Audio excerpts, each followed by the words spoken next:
for since the beginning of time, right? Yeah. And here's the scene in the very end when he literally is like in a second coming pose hovering over the world, and listen to what he says to the people. Come to confess your sins. I don't know, how much time you got? More than you. Have you been juicing? This is how you end, Tony. This is peace in my time. Do you see the beauty of it? The inevitability. You rise only to fall.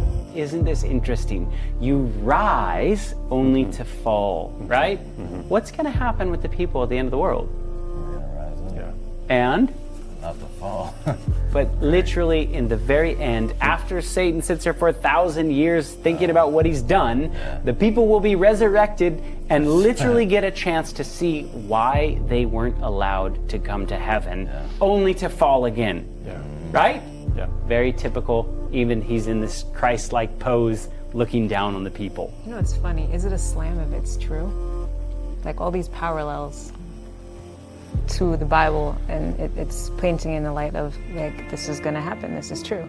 It is true. But he is Except at the end, it's kind of twisted where the person who has the figure of God falls, whereas the rebellion wins, which is incorrect from the biblical standpoint. Right.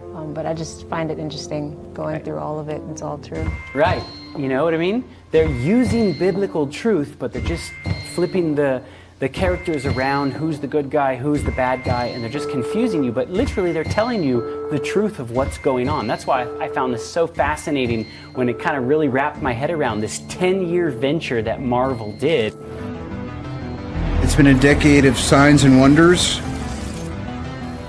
And the end game is paralleling what the Bible's telling us is going to happen in the end. That's what's crazy. Yeah, because the viewer wants that guy defeated. That's right. Yeah. He wants the judge or whatever. He wants the ones that they're going to rise and fall. We want to defeat the one who's going to do that. That's right. That's right. So let's talk about Black Panther for a second. This was a massive movie. We made a documentary specifically centered around this film, and there was a lot of spiritualism in this movie, but once again, he's on the side of the Avengers, right? So we thought it would be appropriate to discuss him in this context. In the very beginning of the Black Panther, it's